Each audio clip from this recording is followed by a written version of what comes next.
देवताओं के युग में जब समुद्र अपने राज किसी को नहीं सौंपता था, तब एक इंसान उठा जिसने अपनी जिद के दम पर समंदर को चुनौती दी। कहा जाता है समुद्र में एक ऐसा महल था जहां पहुंचने वाला हर इंसान या तो राजा बनता है या फिर हमेशा के लिए कहानी बन जाता है। और इसकी शुरुआत हुई अंग देश के एक राजकुमार से। एक रात राजकुमार ने सपने में एक अत्यंत सुंदर जलपरी को देखा। उसकी सुंदरता पर वह पूरी तरह मोहित हो गया। सुबह जब उसकी आंख खुली तो जलपरी का सौंदर्य उसके दिलो दिमाग पर छाया हुआ था। वह अपनी तलवार लेकर घोड़े पर सवार हुआ और जलपरी से मिलने चल दिया। कई दिनों की कठिन यात्रा के बाद राजकुमार समुद्र के किनारे जा पहुंचा। वहां पहुंचकर उसने समुद्र देव से हाथ जोड़कर कहा, हे समुद्र देव, मैं आपकी शरण में आया हूं। आप मेरी सहायता कीजिए। मैं इस समुद्र के बीच रहने वाली राजकुमारी से विवाह करना चाहता हूं। राजकुमार की बात सुनकर समुद्र देव जल से प्रकट हुए और बोले, मैं तुम्हारी हिम्मत देखकर बहुत प्रसन्न हूँ। मैं तुम्हें एक नाव देता हूँ। तुम इसमें बैठकर जलपरी तक आसानी से पहुँच जाओगे। यह नाव तुम्हें सीधे जलपरी के महल तक पहुँचा देगी।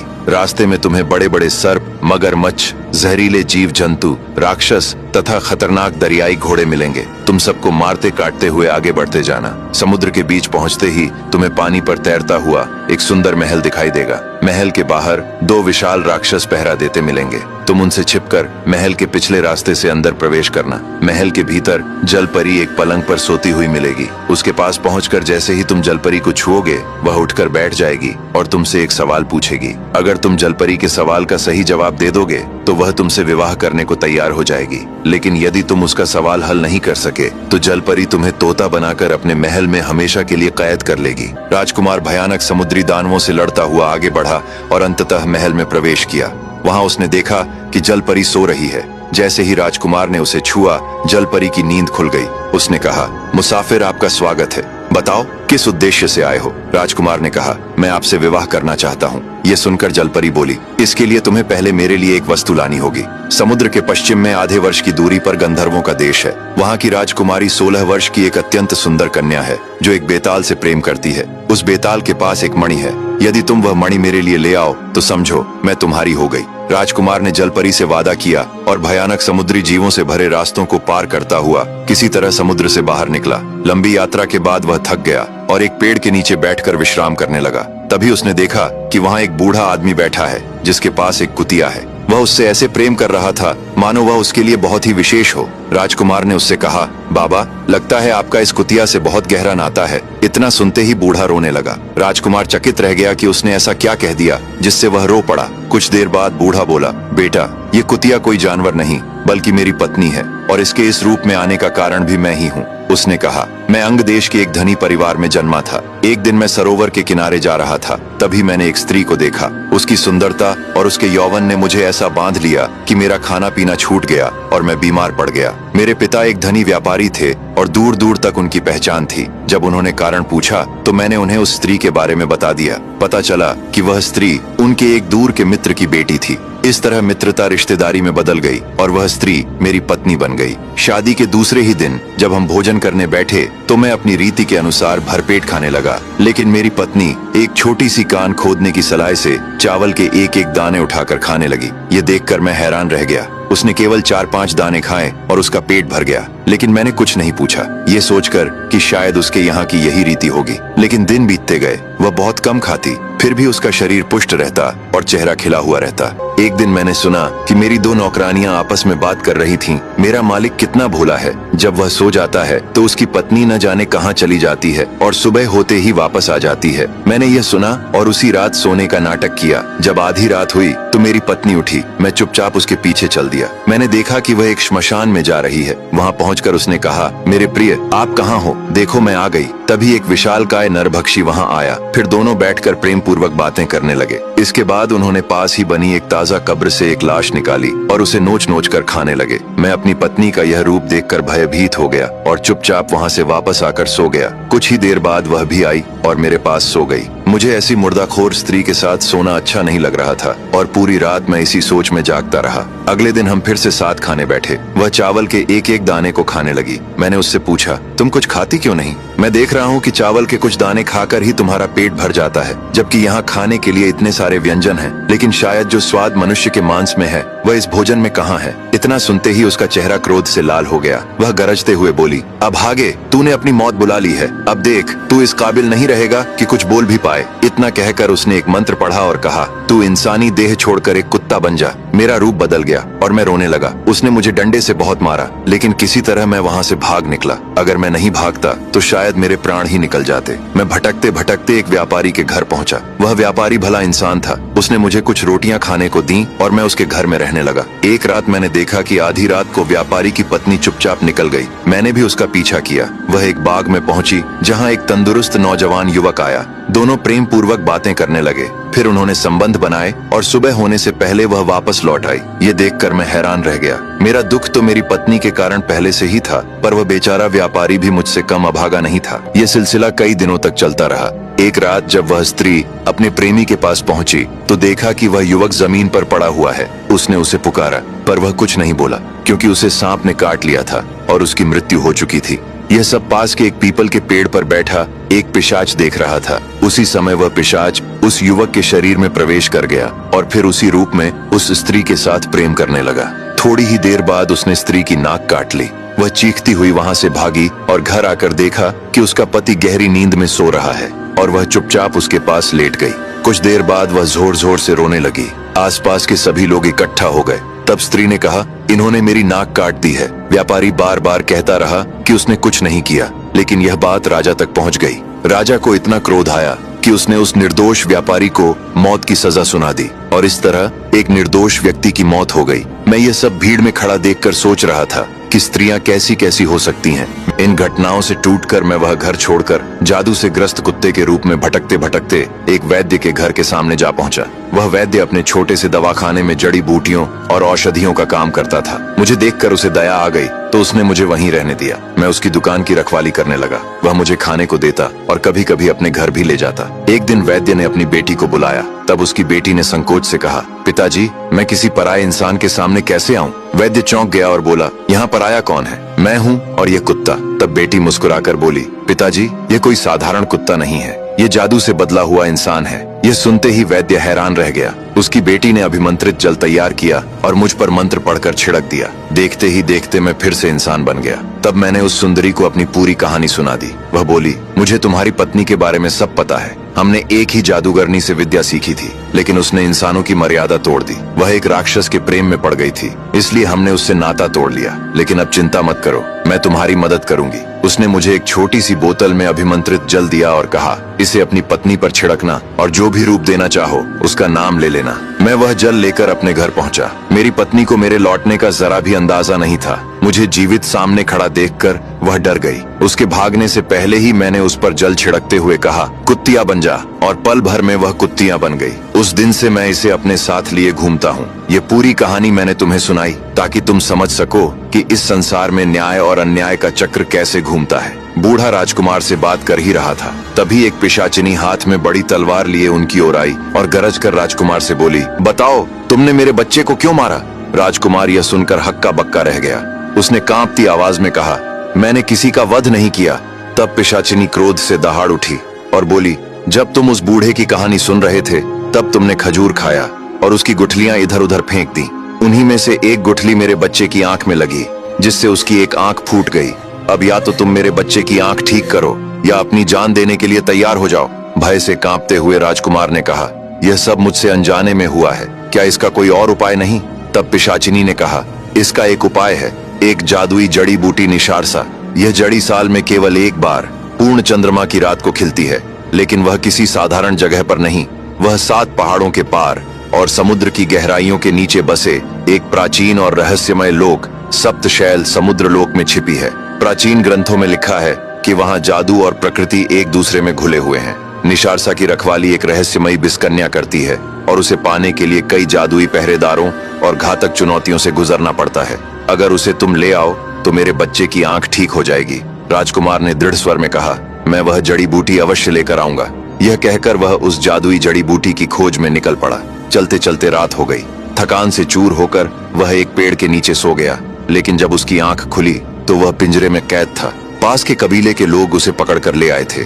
उस कबीले का एक भयावह रिवाज था, साल में एक बार अमावस्या की काली रात को काली पहाड़ी पर इंसानी बलि देना। जब अमावस्या की रात आई तो कबीले का सरदार राजकुमार को पिंजरे में बंद कर काली पहाड़ी की ओर निकल पड़ा, लेकिन रास्ते में एक राक्षसी बाघ ने हमला कर दिया। कुछ ही पलों में उसने कबीले के सभी लोगों को मार डाला, पर राजकुमार पिंजरे में बंद होने के कारण बच गया। वह खतरनाक जंगल में अकेला कैद था। दूसरी रात राजकुमार ने एक विचित्र योद्धा को आते हुए देखा। उसने उसे पुकारा। वह योद्धा आधा भेड़िया और आधा मनुष्य के रूप में था। वह राजकुमार के पास आया। राजकुमार ने उसे अपनी सारी व्यथा सुनाई। योद्धा ने उसे पिंजरे से बाहर निकाला और कहा, भाई, तुम्हारी कथा तो बड़ी विचित्र है। मैं पास के राज्य की उत्तर दिशा का रक्षक हूँ। मैं तुम्हारी सहायता करूंगा। यदि तुम पैदल समुद्र लोक जाओगे तो 60 वर्ष लग जाएंगे। इस तरह तुम्हारी पूरी जिंदगी ही बीत जाएगी। लेकिन एक उपाय है, तुम मेरे राज्य चलो। हमारे राज्य में साल में एक बार एक प्रतियोगिता होती है। इस प्रतियोगिता में दूर दूर से सरदार, राजा, वीर योद्धा, राजकुमार और महारानियां एकत्र होती हैं। समुद्र लोक के पास की रानी रूपलेखा भी आती है, जो अपनी सुंदरता के लिए विख्यात है। यदि तुम्हारी किस्मत अच्छी रही और महारानी तुम्हें अपने साथ ले जाना चाहे तो तुम कुछ ही महीनों में वहां पहुंच जाओगे। राजकुमार उसके साथ एक विशाल भेड़िए पर सवार होकर चल दिया। कुछ दिनों बाद वह समय आ गया जब प्रतियोगिता होने वाली थी। कई देशों के योद्धा, राजकुमार, राजकुमारियां, रानियां और सरदार आने लगे। चारों दिशाओं से लोग इस प्रतियोगिता में पहुंचे, जिनमें रानी रूपलेखा भी आईं। उनकी सुंदरता के आगे तो अप्सराएं भी फीकी पड़ जाती थीं। सभी ने अत्यंत आदर के साथ उनका स्वागत किया। फिर तरह तरह की प्रतियोगिताएं हुईं, जिनमें दूर दूर से आए योद्धाओं ने खूनी खेल खेले। प्रतियोगिता समाप्त होते ही उस योद्धा ने राजकुमार का रानी रूपलेखा से भेंट कराया और उसके बारे में सब कुछ बताया। रानी एक पल के लिए चुप रहीं, फिर न जाने क्यों उन्होंने कहा, ठीक है, मैं तुम्हें अपने साथ ले चलूंगी, लेकिन वहां किसी जीवित इंसान को ले जाना आसान नहीं है। रास्ता बहुत ही खतरनाक है। हर कदम पर मौत इंतजार करती रहती है। यदि तुम्हारा भाग्य सही रहा तो तुम वहां पहुंच जाओगे। 5 दिन की यात्रा के बाद समुद्र के द्वार पर रानी पहुंची।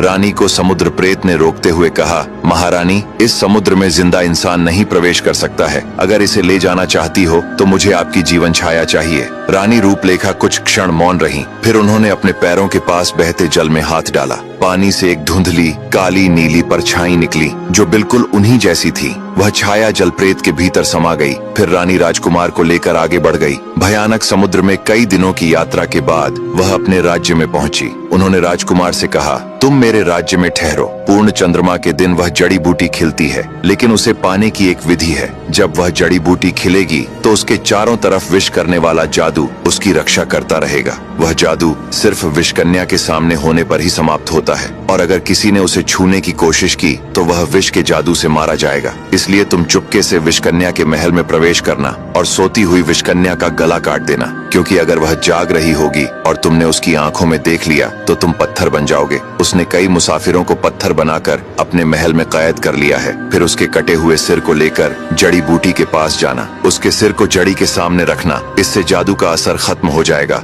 और तुम उसे आसानी से लेकर आ सकोगे। राजकुमार ने सारी बातें जान ली और निकल पड़ा। विषकन्या पलंग पर सो रही थी। राजकुमार ने ऐसा वार किया कि उसका सिर एक ही बार में धड़ से अलग हो गया। फिर उसने उस सिर को जड़ी बूटी के सामने ले जाकर रखा। जैसे ही ऐसा किया, जड़ी बूटी की जादुई घेरा टूट गई और राजकुमार उसे लेकर रानी के पास पहुंचा। यह जानकर रानी बहुत खुश हुई कि राजकुमार वापस आ गया है। फिर उन्होंने अपनी एक रक्षिका को आदेश दिया कि राजकुमार को सुरक्षित उसके देश छोड़कर आओ। रक्षिका के साथ यात्रा करके राजकुमार 7 दिनों बाद अपने राज्य में पहुंचा। फिर वह जड़ी बूटी लेकर पिशाचिनी के पास गया। उसे पाकर पिशाचिनी बहुत खुश हुई। उसे लगाते ही उसके बच्चे की आंख ठीक हो गई। फिर राजकुमार बेताल की मणि की तलाश में आगे बढ़ गया। चलते चलते वह थक गया और एक पेड़ की छांव में आराम करने लगा। तभी उसे किसी स्त्री के रोने की आवाज सुनाई दी। राजकुमार ने ध्यान दिया कि यह आवाज पास में बने एक कब्रिस्तान से आ रही है। वह तुरंत वहां पहुंचा और जमीन की मिट्टी हटाने लगा। मिट्टी के नीचे एक सुंदर स्त्री दबी हुई थी। राजकुमार ने उसे बाहर निकाला और पूछा, हे देवी, आप कौन हैं और आपकी यह दशा कैसे हुई? स्त्री ने कहा, मुसाफिर, मेरी कथा बहुत दुखद है। मैं एक साहूकार की बेटी हूँ। मेरा विवाह एक व्यापारी के पुत्र से हुआ था। हम दोनों प्रेम पूर्वक जीवन व्यतीत कर रहे थे। एक दिन हमारे घर एक नौजवान योगी आया। वह गंधर्व देश का निवासी था। उसकी पत्नी का नाम रूपसेना था, जो अत्यंत सुंदर थी। एक रात योगी अपनी पत्नी के साथ घर की छत पर खुले आकाश के नीचे सो रहा था। तभी आकाश में विचरण करता हुआ एक गंधर्व वहां आया। वह रूपसेना की सुंदरता पर इतना मोहित हो गया कि उसे अपने साथ उड़ाकर ले गया। जब योगी की नींद खुली और उसने अपनी पत्नी को न पाया तो वह गहरे शोक में डूब गया और मरने को भी तैयार हो गया। लेकिन लोगों के समझाने पर उसने धैर्य रखा और अपनी पत्नी की खोज में भटकने लगा। इसी भटकन में वह मेरे द्वार पर पहुंचा। उसे भूखा देखकर मैंने उसे एक कटोरा भरकर खीर दी। फिर वह उसे पास के सरोवर के किनारे ले गया। कटोरा एक पेड़ के नीचे रख दिया और सरोवर में हाथ मुंह धोने चला गया। उसी समय एक चील एक सांप लेकर वहां आई और उस पेड़ की डाल पर बैठकर सांप को खाने लगी। सांप के मुंह से जहर टपक कर खीर के कटोरे में गिर गया। योगी को इसका कुछ भी पता नहीं था। उसने वही खीर खा ली। जहर का असर होते ही वह तड़पने लगा और दौड़ता हुआ मेरे घर आया। वह बोला, तूने मुझे जहर दे दिया है। इतना कहते ही वह मेरी चौखट पर गिर पड़ा और उसकी मृत्यु हो गई। तभी आसपास के लोग इकट्ठा हो गए और मुझे योगी की मृत्यु का दोषी मानकर यहाँ लाकर जमीन में गाड़ दिया। पर शायद ऊपर वाले को मेरी बेगुनाही पता थी, इसलिए आप समय पर यहाँ पहुँच गए। यह सब सुनकर राजकुमार ने स्त्री को आश्वासन दिया कि वह उसे सुरक्षित उसके घर पहुँचा देगा। कुछ दिनों की कठिन यात्रा के बाद दोनों उसके घर पहुँचे। घर पहुंचकर स्त्री ने राजकुमार से पूछा, आप किस उद्देश्य से निकले हैं? तब राजकुमार ने बताया कि उसने स्वप्न में एक सुंदर जलपरी को देखा था और उससे विवाह करने की अभिलाषा लेकर समुद्र देव से सहायता मांगी। समुद्र देव की कृपा से वह जलपरी तक पहुंचा, पर जलपरी ने एक कठिन शर्त रख दी। विवाह तभी संभव होगा जब वह बेताल लोक के राजकुमार की सिर की मणि उसे लाकर देगा। उसी मणि की खोज में भटक रहा हूँ। यह सुनकर स्त्री बोली, तुम्हारा मार्ग अत्यंत दुर्गम है, पर मैं तुम्हारी सहायता अवश्य करूंगी। हर वर्ष बेताल लोक में एक भयानक प्रतियोगिता होती है जिसमें आसपास के योद्धा और राजकुमार भाग लेते हैं। वे एक दूसरे से युद्ध करते हैं और जो योद्धा पराजित हो जाता है वह विजेता का दास बन जाता है। यदि तुम इस बार उस अजेय योद्धा को परास्त कर सको तो वह तुम्हारे अधीन हो जाएगा। तब तुम चाहो तो उसकी जान ले सकते हो या केवल मणि प्राप्त कर सकते हो। पर आज तक कोई भी उसे पराजित नहीं कर पाया है, लेकिन इस कार्य के लिए मेरे पास तुम्हारे लिए कुछ है। उसने आगे बताया कि जब वह गंधर्व देश में रहती थी तब गंधर्वों के गुरु उसके घर आए थे। उसने उनकी निष्ठा से सेवा की थी। प्रसन्न होकर उन्होंने उसे वरदान मांगने को कहा था जिसे उसने भविष्य के लिए सुरक्षित रखा था। आज वह समय आ गया है। यह कहते हुए उसने थोड़ा सा जल लिया और भूमि पर छिड़क दिया। क्षण भर में गंधर्व देव प्रकट हो गए। स्त्री ने विनम्रता से कहा, गुरुदेव, मेरा वरदान यह है कि यह राजकुमार बेताल लोक के युद्ध में विजयी हो। गंधर्व देव ने नेत्र बंद किए और एक दिव्य गंधर्व योद्धा की आत्मा को प्रकट किया और उस आत्मा को उन्होंने राजकुमार के भीतर प्रविष्ट कर दिया। फिर आशीर्वाद देते हुए कहा, तुम्हारी विजय निश्चित है। यह कहकर वे अंतर्ध्यान हो गए। राजकुमार ने उस स्त्री को धन्यवाद दिया जिसने उसकी सहायता की थी और अपने लक्ष्य की ओर बढ़ गया। उत्तर दिशा के दुर्गम पथों को लांघता हुआ वीर राजकुमार बेतालीन के रहस्यमय देश में पहुंचा। वह देश धुंध, तंत्र और मौन से घिरा था, जहां सूर्य भी संकोच से प्रकाश देता था। राजकुमार वहीं ठहर गया, उस महान प्रतियोगिता की प्रतीक्षा में जिसके विषय में कहा जाता था कि वह भाग्य और मृत्यु दोनों का निर्णय करती है। नियत दिन पर चारों दिशाओं से असंख्य योद्धा एकत्र हुए। रणभूमि में शंखनाद हुआ। युद्ध प्रारंभ होते ही धरती रक्त से लाल हो उठी। एक एक कर सभी योद्धा पराजित होते चले गए और अंत में केवल वही शेष रहा, वैशाली का मणिधारी बेताल योद्धा जिसकी मणि में प्रेतलोक की शक्ति समाई थी। तभी राजकुमार रणभूमि में उतरा। घोर युद्ध हुआ, आकाश कांप उठा, दिशाएं थर्रा गईं और अंततः बेताल योद्धा परास्त हुआ। नियमों के अनुसार पराजित योद्धा विजेता का दास बन गया, परंतु राजकुमार ने न रक्त मांगा न जीवन। उसने केवल वह मणि मांगी जो शाप और शक्ति दोनों का केंद्र थी। विवश होकर बेताल ने उसे अपनी मणि सौंप दी। राजकुमार उस मणि को लेकर महीनों तक अज्ञात वनों, निर्जन पर्वतों से होता हुआ अपने राज्य लौटा, किंतु उसका उद्देश्य अभी अधूरा था। वह उस अथाह समुद्र की ओर चला जहां लहरों के पार जलपरी का जादुई लोक स्थित था। समुद्र तट पर पहुंचकर उसने समुद्र देव को पुकारा। तब समुद्र देव प्रकट हुए और उसे एक दिव्य नौका प्रदान की। उसी नौका पर सवार होकर राजकुमार ने क्रुद्ध समुद्री राक्षसों, सर्पों और भयानक भंवरों को पार किया और अंततः जलपरी के महल तक पहुंचा। राजकुमार को जीवित देखकर जलपरी की आंखों में वर्षों से कैद आशा जाग उठी। जैसे ही उसने वह मणि धारण की, समुद्री लोक का प्राचीन जादू टूट गया। जलपरी प्रकाश में विलीन हुई और एक अनुपम सौम्य कन्या के रूप में प्रकट हुई। राजकुमार उसे अपने महल ले आया। वहां दोनों का विधि पूर्वक विवाह हुआ और उन्होंने धर्म, प्रेम और शांति से परिपूर्ण जीवन व्यतीत किया। और इस प्रकार रहस्य, शाप और साधना से बुनी इस कहानी का अंत हुआ।